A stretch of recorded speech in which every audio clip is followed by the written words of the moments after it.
এই এই বাংলাদেশের ইতিহাসে সবচেয়ে নিকৃষ্ট পরিণতি ডক্টর ইউনূসের।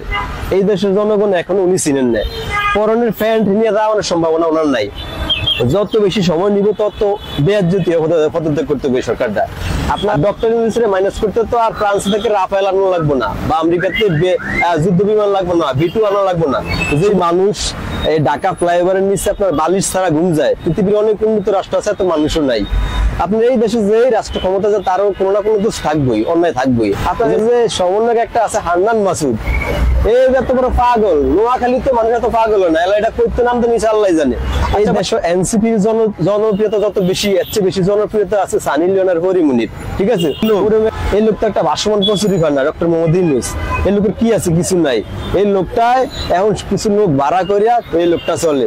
আমি মনে করি একজন ভাড়াটিয়া লোকে আমাকে দেশ ধ্বংস করে দিয়ে যাবো, আমরা তো সাধারণ মানুষের এটা মানতে রাজি না।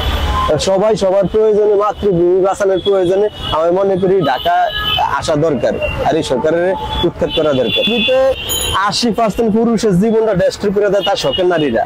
আর এই সাজানো গোছানো বাংলাদেশের নষ্ট করতে সমন্বয়ক নামে এই জানোয়ারেরা, এটাই প্রমাণিত।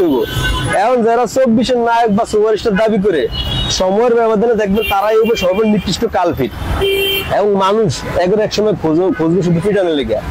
শেষ জমানে নাকি এরকম একটা যুদ্ধ হইব ইহুদি আর মুসলমানে।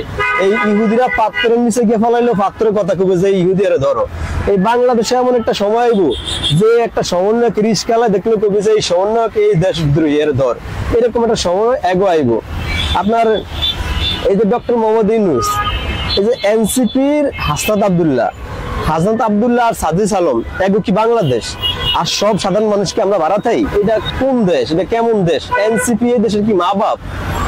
বিশ্বাস করেন, একটা কথা বলি আপনারে, জায়েদ খানও একটা নায়ক আর এনসিপি একটা দল। মানে এই দলের কথায় বাংলাদেশের মানুষ ওঠে আর বসে। আমার মনে হয় যে হাসনাত আব্দুল্লাহ এই রোগটা তো মানসিক রোগী, মানে আওয়ামী লীগের ভয় মানসিক রোগী হয়ে গেছে। সরকারের উচিত সরকারের নিজ দায়িত্বে এবারে পাবনা মানসিক হাসপাতাল ভর্তি করানো, আর এই সরকার এবারে সেফটি দিয়ে রাখে, নিরাপদে রাখে। আর কে শাহবাগে আপনার যমুনের সামনে 144 জারি কেউ আন্দোলন করতে পারবো না, কিন্তু সরকারের যারা লাঠিয়াল বাহিনী তারা চাইলে সরকার তাদেরকে সেফটি দেয়, আপনার পানি স্প্রে করে, যেমন তাদের ক্ষতি না হয়। আর অন্য কেউ চাইলে তারা লাঠিসোঁটা করে, টিয়ার শেল মারে। আমি মনে করি এই সমন্বয়করা সরকারের লাঠিয়াল বাহিনী। সরকার চাইলে কিন্তু এবারে বলতে পারে যে তুমি ফরওয়ার্ড টেবিলে যাও, কিন্তু সরকার বলে না, কারণ বললে সরকার আর নাই ক্ষমতা। এই জন্য সরকার থাকানোর জন্য, ক্ষমতা দৃঢ় করার জন্য এবারে বিভিন্ন লোক দেখা এমন রাজপথে রাখছে, কিন্তু আসলে এক উচিতেছে ফরওয়ার্ড টেবিলে যাওয়া। ফরওয়ার্ড টেবিলে যাইলে তো সরকার থাকতে পারে না, এই জন্য সরকার এবারে লোভ দিয়ে আমি মনে করি রাখছে। ঠিক আছে, এই বাংলাদেশের চরম অবস্থা। তবে এই অবস্থার তো এই দেশ কবে মুক্তি পায় আল্লাহ জানে। আমি এই দেশের সাধারণ নাগরিক হিসেবে একটাই বুঝি যে দেশ আমার মা। আমি এই দেশে জন্মাইছি, আমার মা।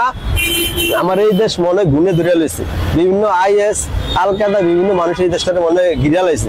কারণ আমি এই দেশে জন্মাইছি, আমার দেশ হিসেবে আমি প্লাস এই দেশে যত মানুষ আছে সবাই এই দেশের প্রয়োজনে এগিয়ে আসা উচিত। আমরা মনে করছি এই সরকারটা ওই মুখে একটা বিবেকবান সরকার, হ্যাঁ, একটা ডিসিপ্লিন সরকার।